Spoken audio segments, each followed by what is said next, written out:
Welcome to the Rejected Religion podcast. I'm Stephanie Shea. My guest this month is Dr. John E. Browning. A professor in the greater Atlanta metropolitan area, John Edgar Browning, Ph.D., has contracted or published 20 academic and popular trade books, as well as over 100 shorter works on subjects that cluster around cultural studies, critical media literacy, Dracula, vampires, monstrosity, and horror. Included among his work in film and media studies is his decade-and-a-half-long ethnographic fieldwork with a human or real vampire subculture, a topic in which there are perhaps 5 scholars worldwide. In addition to academic venues, Browning has published on the real vampire subculture in public forums such as The Atlantic and Discover magazine. And his unique expertise in this area has helped facilitate several public appearances as a guest scholar on, or service as a consultant for, over 24 television and streaming networks, professional podcasts, and radio programs, including Discovery Channel, National Geographic, Animal Planet, AMC Visionaries, Eli Roth's History of Horror, History Channel, Disney+, Netflix, Discover Magazine's It's Only Science podcast, Ripley's Believe It or Not, NPR, The Howard Stern Show Network, BBC Radio, RTE, Ireland's national television and radio broadcaster, Australian Broadcasting Corporation, Georgia Public Broadcasting, and SLATE, among others. In this interview, John and I discuss his research into the real vampire community. He talks about his motivation to begin looking into this subculture, as well as what he's learned over the years. As this topic somewhat overlaps with my own research into the otherkin community, I take the opportunity to compare notes, so to speak, and ask questions to gain more clarity on this group. John also discusses to what degree contemporary expressions of the vampire in popular culture have influenced the real vampire community, and how his research has contributed to changing perceptions of this subculture. He talks about his term, defiant culture, as it relates to people who have been labeled other or deviant, and also mentions how his research has helped forensic professionals that deal with crimes that seem on the surface to involve people who label themselves vampires. We also touch upon the Temple of the Vampire, a group that is viewed as a religious organization, and how this group relates to the larger vampire community in the U.S. I hope you enjoy this discussion. Welcome to the podcast, John. Welcome. Thank you. I'm so happy to be able to talk to you today. We had tried to set this up last year, and then, as is so often the case, life gets in the way. So it did.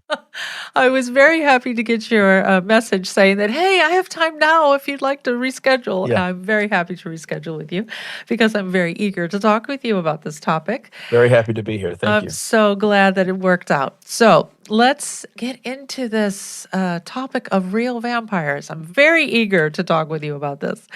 My first question, of course, is going to be, and also for the listeners, I think they would probably like to know a little bit about your background and what was your motivation for getting into all of this, and why did you want to study the real vampire community? How long have you studied this community? That type of stuff. So take it away. Sure. Well, when all of this first started, I guess it was 2009 fall, actually. I was already doing quite a bit of writing about vampires. I had a couple of books that were going to be coming out soon, some other shorter articles, and sort of dug into almost every facet of studying vampires in history and cinema and folklore and whatnot. But one area that I hadn't really tapped into yet, definitely because I already had preconceived notions about what to expect. And it's an area that I saw covered in various, incremental amounts and the various texts that I owned at home, but it was on human vampirism or real vampirism. I didn't even know it had a name yet. I just assumed it was, those people that like to dress up as vampires and drink blood and think because they like, vampire movies that obviously the next step for them is to start drinking blood. So anyway, it was an area that I hadn't really gotten into yet. And when I signed up for a Ph.D. class in ethnography and literacy, at LSU, I knew ahead of time that that was going to be a class that for my major project, I was going to study human vampires. And of course, I went into all of it very naively. First and foremost, I just assumed, if I'm going to find vampires anywhere, it's going to be in New Orleans or Louisiana, Right. And True Blood was also brand new at the time too. Yeah. So, but I also naively just thought I can just waltz into the French Quarter and just find vampires and then start talking to them, and they're going to want to talk to Sure. me and everything else. So anyway, that was sort of my preparation for this. I'm like, here we go. If you're going to tackle this topic, John, now's the time. But I didn't really think my going into this research would change my preconceived notions or opinion about it. So, but when I went into the study, initially what I just wanted to do was find out a little bit about these human vampires, but also figure out what they were reading, because the class was especially focused on literacies. What kind of information are the people in a particular group reading or taking in that helps inform their identity? And I thought, well, this will be really easy for me because I'll know most of the films or books that they're reading or watching that's informing their identity. So, well, once I got into this research, nothing happened the way I thought it was going to happen. Certainly, it didn't happen right away. I started the project as soon as the semester started in August, and it wasn't until the very, very end of November, almost December 1st, or maybe even a little bit later, that I actually was finally able to track down and sit down with members of the community. I think I initially talked to one human vampire in a store, and that didn't go super well. I didn't want to, put her on the spot, but I also was eager to talk to her and gave her my phone number and name and everything else, and assumed she's going to want to just jump out of her pants to talk to me, but I never heard back from her. And then I came in contact with about 4 or 5 at a club in the French Quarter, and that took a while to locate them or an area where vampires might frequent. And I came prepared. I'm like, I'm going to walk into this assuming I won't talk to these people again. So I had clipboards. I call those my clipboard days. And I had clipboards and a questionnaire that was about 5 or 6 pages for them to fill out, which must have looked really odd at this club to see these people with clipboards and me over there, And then I got that information. I felt pretty good, but still nothing was happening the way I had hoped it would. And finally, there was this special on I think it was ABC. I think it was ABC that was about human vampires in New Orleans. And it wasn't a very flattering portrayal and was kind of hokey. And but I didn't see that way yet because I still had my own preconceived notions. But fortunately, though, what that special gave me was some names of some people in the French Quarter. And I was able to track one of them down, I think, via social media somehow, and talked with him. And he spoke with me quite a bit over the phone or via email, I think it was. I don't remember now. This was, Lord, 15 plus years ago now. Right. I can't believe it's been that long already. But he said, we'll meet for coffee in the French Quarter at CC's. It was at the corner of Royal and I forget which other street. Probably not there anymore, the CC's Coffee. But we talked and talked and talked and talked. And about halfway through the interview, I realized he was interviewing me as much as I was interviewing him. He was making sure I was someone that he could talk to. And I'm just, by virtue of who I am, I'm a very honest person. So if he told me really honest stories about himself and I can relate, I would then tell him honest stories about me. I can be an oversharer a lot. And fortunately, that worked in my favor, and he took that as a sign of trust. So at the end of the meeting, he said, hey, we're going to have one of our NOVA meetings, New Orleans Vampire Association. That was new to me. And we'd love for you to come. I'll tell them. They'll agree with me that you could be there. And ever since then, I just attended their meetings generally every month for the next 2 years. And of course, I would also meet with individual members, interview them, spend some time with each of them during the day or at nighttime, and do lots of other things like dinners and some charity events and lots and lots of interviews, et cetera, et cetera. But that's how it all really started. And of course, the rest is history. By the end of this research, actually fairly soon into the research, my opinion of this community changed quite a bit. Do you mind sharing how it changed? Sure.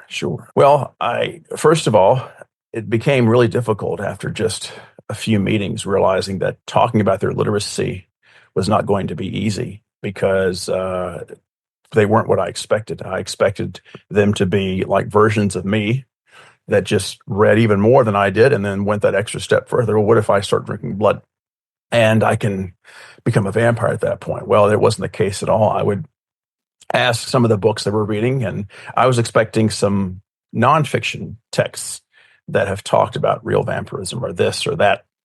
And they didn't have any nonfiction texts. that they were reading or had read. And I'm like, what about fiction? And only one of them was a reader. The rest of them weren't readers. And I'm like, okay, well, what about shows? Are you watching any shows? Are y'all watching True Blood? And only one of them was watching True Blood. And even then, he'd only seen a few episodes here and there. And so they weren't watching anything that was part of the public conversation or discourse about vampires. They weren't huge fans of vampire lore or vampire films. They had seen about as much vampire media as just your average person. And so at that point, I knew something very different was happening here than I had assumed.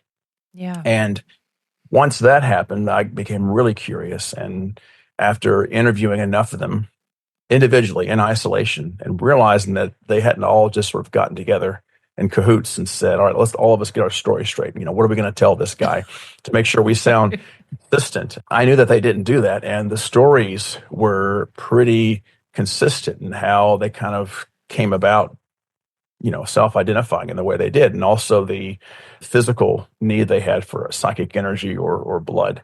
And what's really interesting also, and this was the really big kicker for me, is the stories matched up with some of the earliest stories we have documented in writing from the early 80s and the late 80s and the early 90s. And these people that I was interviewing had not read these texts. So it was amazing how over several decades, the stories were still pretty much the same. And once I really got to know these people, I realized they're not lying to me.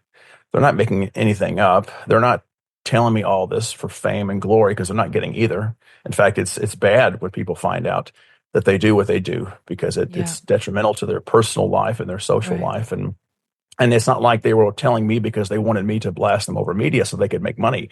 Like there was nothing that they had to gain from this. Exactly. It was just part of who they were. And so at that point, I'm like, wow, John, this area of vampire studies that you saved for the end, it turns out to be, for me, it turns out to be the most interesting and also the most endearing. I love the studies I've done with Dracula and vampires and horror cinema over the years, but nothing, I think, is more special to me than my time with the human vampire community, being around these people. I look at it more as a gift now and an honor than just sort of this secondary academic study area of mine. Right. So this was definitely not a type of fandom. Right. That you thought maybe this had something to do with their engagement with media or with, any type of media. Absolutely. Because people just assume that, like I did, it starts with the love of vampires and everything else comes afterwards. But it was just the opposite. Right. It's that when they were young, I don't know if your listeners have heard the definition before that we kind of use today, or that human vampires use, but typically after puberty or just thereafter, sometimes a little bit later than puberty, but definitely around or just after puberty. If they're a sanguinarian vampire or blood drinker, they come in contact with blood by accident. And this happens typically after their bodies kind of change too. All of our bodies change once we go through puberty, but they claim to feeling very different, very weak and sluggish, sickly. And, they're eating healthily, they're working out, they're running in PE class, and nothing really seems to help. And then they come in contact with human blood and or animal blood by accident, typically is how it starts, and realize it just makes them feel not superhuman, because they would never claim to have superhuman powers, at least the ones I've interviewed and read of. But it made them feel, I guess, from their perception, the way everyone else felt. It made them feel normal. It made them just feel your average healthy body. And then after that point, they begin sort of sneaking or finding places to get blood again. And it's not until much later that, they start to realize, hey, some of this stuff is part of who I am. On the down low here, it kind of matches this figure that we see in media or in literature, the vampire. And eventually, if they're lucky, in their early adult life, in their late teens or early 20s or whatnot, they hear about the human vampire community and they kind of reach out. It's a very similar, I think, sort of coming out story as gay men and women. They realize this thing about them that makes them different. And then eventually they realize that that's kind of who they are. And then they later on find there's this community that they can be a part of. And that is the order in which it happens for human vampires. It's not some kid who just, like me as a kid, loving vampire movies and Dracula films, and then just sort of going to the next step. It's the exact reverse order of that process. So, were you able to talk with people who were finding the vampire community before the dawning of the internet, where you had to do everything the old-fashioned Right. way with the little zines or newsletters Right. or those types of things? Yeah, well, I've interviewed all different kinds of age groups, and some of them have been the older age groups, either in their 40s, 50s, or even later, and they definitely experienced the zine period. Yeah. And then once the zines were done, that is these little sort of at home homemade magazines that they were newsletters essentially they were sending each other via mail.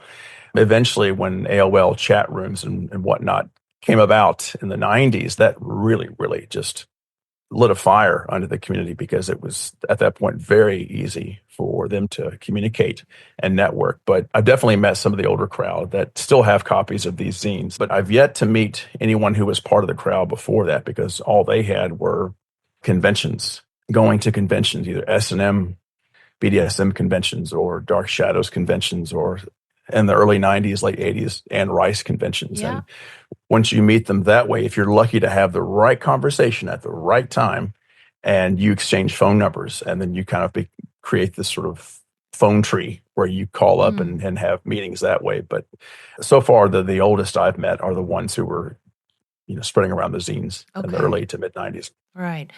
During the course of your research, have you ever come across any like numbers of how many people are in the real vampire community? Well, I don't think the community necessarily knows. There's definitely someone here in Atlanta where I live, Meredicus, who's done some studies. And I think his last estimate was somewhere between 3,000 and 5,000, perhaps here in the US, although it's probably much higher than that. But I think he could safely say it's between 3,000 and 5,000. It's certainly a lot more than that worldwide. Right. I don't know the numbers now. I think he has to do an update to that study, but I think one might assume America would have the highest numbers, but I don't know if that is necessarily the case. I think if we did another study and try to take as best we could sort of a poll, I think the numbers would be fairly similar between America per capita and other nations, including, all over the place, Australia, continental Africa, all over Europe, England, I think even Russia to an extent. Mm-hmm. So, right.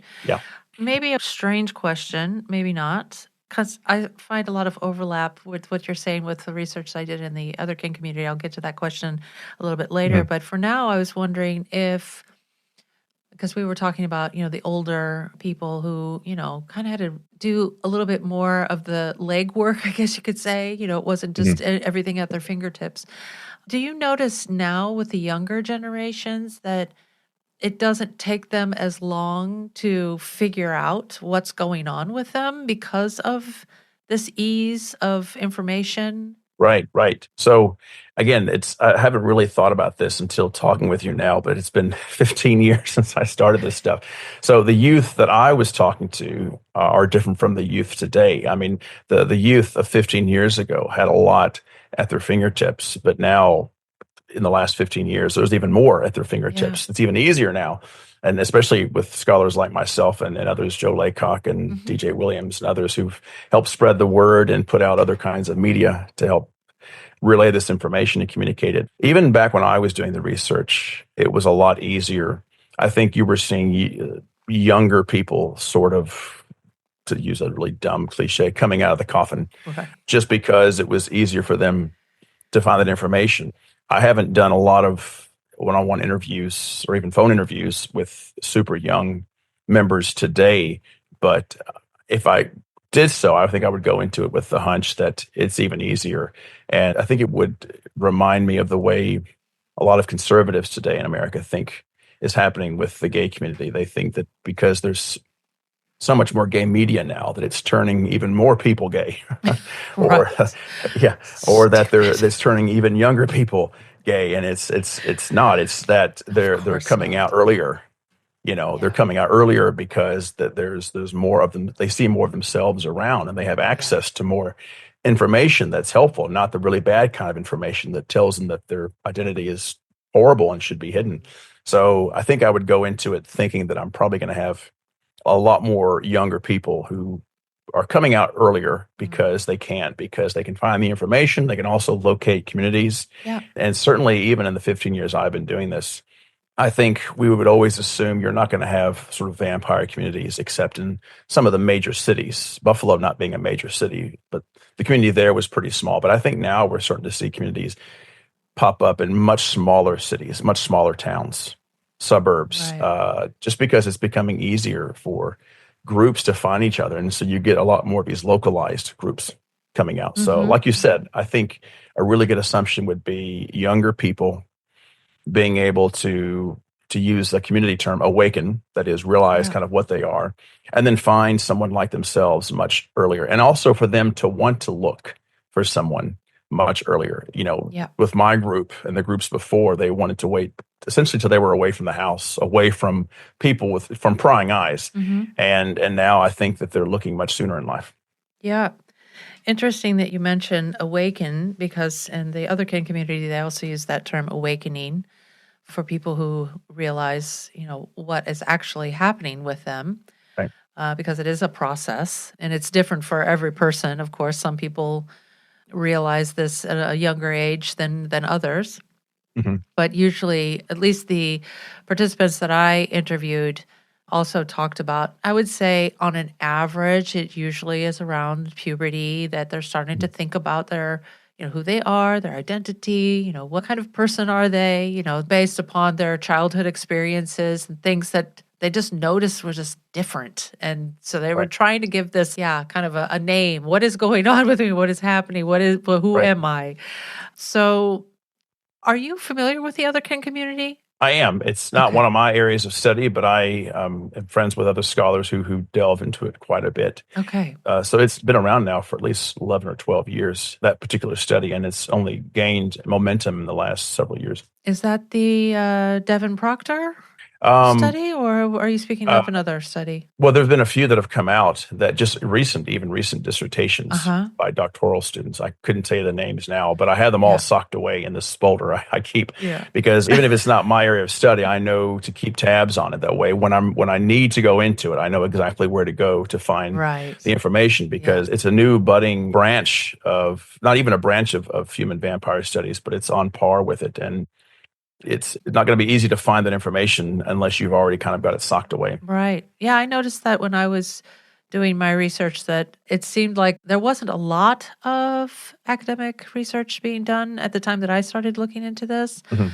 But yeah, around the same time that I was doing my research, there were others that were already, on the same route as I was, the same path Right. that I was going down. So yeah, I thought that was interesting that it seemed to, and I think that's probably has to do with the internet and, Mhm. it's a lot more available information and also people who are willing to talk, although it's not always easy to find the people that are willing to Right. talk. And it takes time to, like you said, build up trust between people so that, they feel comfortable talking to you.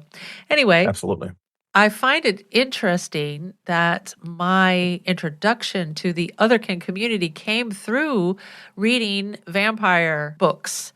And the one book that I was reading, it was by Michelle Bélanger. I think that's how you Mhm. pronounce her last name. I believe the book was the Psychic Vampire Codex, and it was in a Right. footnote that she was talking about the otherkin community. I was like, what is that? Because I'd always have, same as you, I'd always have had interest in vampires, stories, lore, folklore, it doesn't matter. I was a real Anne Rice fan as well. I mean, Mhm. I just couldn't get enough of her books about vampires. Anyway, yeah, when I was in university and we were looking for research projects, and I thought, oh, this sounds really interesting. And I just, the whole world opened up for me at that moment. And I started to go down this other path of the otherkin. So in that community, I also encountered people who identified as Mhm. vampires. And I'm very curious to compare notes with you because what I was not clear on was if the people who were vampires within the larger otherkin community, if they had the same opinions, viewpoints, perspectives as those who would perhaps just consider themselves to be a part of the exclusive vampire community and not get involved in the other can and all of that stuff. So I have a handful of questions for you, that things that have come up during my research that I was really just want to pick your brain about. So if you don't mind. I've noticed that you have used the term human vampire. So this first question addresses this whole issue. So the vampires you interview, I'm assuming here that they are claiming to be human, correct? Yeah. Okay. Let me tell you briefly the evolution of that term. Okay. It came from the community itself when they were trying to figure out a way to identify themselves that either wouldn't piss off a lot of people in the community and or would also be the best way for people outside the community to understand what they were. I think they started, I don't know the order now anymore. I think I used to, but among them was modern vampirism, human vampirism, real vampirism, and also simply spelling vampire with a Y at first, and then vampire with an I or the Y, and then an I in parentheses next to the Y. So it's both ways, RE. And it was just a way to sort of differentiate the community and members of it from the supernatural folkloric media vampire. And human vampire, I think, was used for a bit and by some, but somehow it went down the way of it's not working or people aren't looking at it the way they wanted them to. And mostly what you see today is real vampire. But I will tend to say human vampire because as many times I've tried to push home what they mean by real vampire, as in not real vampire, as in the real supernatural kind, like the real kind that you see in movies, but real as in not fake, not folkloric, not literature, but real human. And so human became just the best way for people to understand what I meant and what they were talking about. So that's where that comes from. Now, how that overlaps with the otherkin is going to be very different. You probably know more about the otherkin, or at least as much as I do. I would even say you probably know more than I do. I do know that some, what I would call human or real vampires, when they sort of awakened, I think the literature they found first was otherkin literature. And so in their mind, they began to sort of form their own mythos about themselves and what they are around that literature first. And then there are those who came across the kind of literature I have studied and written about, which is you have these bodily physical conditions. You don't know how to explain it, but what you do and experience resembles this figure in media. And so we've adopted that name vampire as a way of communicating this identity of ours. That's the way I personally, without much research on the otherkin community, would differentiate between the two. I haven't interviewed vampires who identified themselves as something beyond human. Actually, I think I may have once, but it had more to do with something non-human and or something in his family lineage. But for the most part, the vampires I've interviewed, which is many, many, many, they've all been part of the old school human vampire or real vampire definition. Could you just tell me, and for the audience, just to make sure we're on the same page here, what the otherkin vampires are saying about themselves? How do they identify themselves? On the whole, otherkin vampires identify as non-human or other than human. They fully recognize they're in a human body, but they feel that on an intrinsic level, and this level can be on like a spiritual soul level, that they understand concepts like reincarnation and things like that. So there's a little bit more of maybe a spiritual / religious slant to the explanation. Right. Others have a purely psychological explanation for, that it's just they're just different. They're just different types of beings, people. But they do not see their identity as resonating with or really liking it. It's not a type of fandom thing like sometimes you have offshoots of like furry communities and things like that, where you have anthropomorphic figures and they're like, it's like a fandom type of thing that could also be, considered role playing. You like it, and this is like a lifestyle type of thing that you choose to engage in. So that seems to be the difference here, that the vampires, I guess, who would then choose to be engaging with the otherkin community as an umbrella term, there's many other types of otherkin. I guess that would be like the connecting factor of all of the otherkin, that they do not identify as being human. They identify as being something other than And the otherkin that you've either spoken to or researched, do they talk about any physical abnormalities, the need for energy or blood to consume? Yes. Okay, what do they say? I have not interviewed large quantities of vampiric otherkin, but what I do recall in, I guess, maybe a handful of instances where I've been able to talk with vampires in the otherkin community is that just general malaise, I guess you could say, if they don't have either blood energy or psi energy, that they become ill or they have physical ailments. It could be a range of anything, heart problems or, just they're depressed or, they're not functioning at their optimum, I guess you could say. Right. So exactly. There's either health issues at play or it's seen as more of like a mood disorder that they cannot seem to find joy in their lives, and there's something wrong that's keeping them in this slump. So like the real vampires or human vampires or modern vampires, they have this condition first. They have these sensations first. They feel this way first.